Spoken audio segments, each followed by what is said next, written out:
আজকের এই ভিডিওতে আমি তোমাদের জন্য ব্যাখ্যা করব একটি ইমোশনাল ও শক্তিশালী সিনেমা হক। এই মুভিটা মূলত ন্যায় বিচার, অধিকার আর একজন সাধারণ মানুষের লড়াইয়ের গল্প।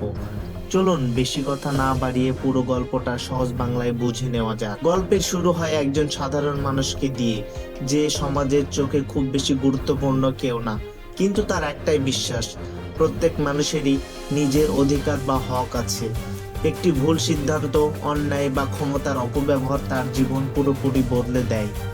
সে এমন এক পরিস্থিতিতে পড়ে যায় যেখানে চুপ থাকলে সব হারাবে আর মুখ খুললে শুরু হবে লড়াই। এই সিনেমায় আমরা দেখি ক্ষমতাবান মানুষ কিভাবে দুর্বলদের উপর চাপ সৃষ্টি করে। আইন, সমাজ আর সিস্টেম অনেক সময় সত্যের পাশে দাঁড়ায় না। নায়ক বলেই ফেলে না যে সে হিরো, কিন্তু অন্যায়ের বিরুদ্ধে দাঁড়ানোর সাহসটাই তাকে আলাদা করে তোলে। এই অংশে সিনেমা আমাদের প্রশ্ন করে, সত্য জানলে কি আমরা চুপ থাকবো নাকি লড়বো? গল্পের সবচেয়ে গুরুত্বপূর্ণ মুহূর্ত আসে যখন নায়ক বুঝতে পারে এই লড়াই শুধু তার নিজের না, বরং তার মতো অনেক মানুষের জন্য। সে হার মানে না, ভয়, চাপ আর হুমকির মাঝেও সে নিজের হকের পক্ষে দাঁড়ায়। এখানেই সিনেমার ইমোশনাল শক্তি সবচেয়ে বেশি। শেষে আমরা দেখি ন্যায় সহজে আসে না, কিন্তু সত্যের পথে থাকলে পরিবর্তন সম্ভব।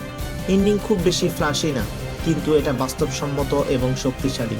সিনেমাটা দেখিয়ে দেয় ন্যায়ের জন্য লড়াই করাটাই আসল জয়। হক আমাদের শেখায় নিজের অধিকার জানাটা জরুরি। অন্যায়ের বিরুদ্ধে দাঁড়ানো সহজ না, কিন্তু চুপ থাকাই সবচেয়ে বড় হার। যদি তুমি সামাজিক বার্তা, বাস্তবধর্মী গল্প আর ইমোশনাল সিনেমা পছন্দ করো, তাহলে হক একবার অবশ্যই দেখে যেতে পারে। বন্ধুরা, ভিডিওটি ভালো লাগলে লাইক, কমেন্ট আর সাবস্ক্রাইব করতে ভুলবে না। আর যদি কোনো মুভির ব্যাখ্যা দেখতে চাও, কমেন্টেই জানিয়ে দিও।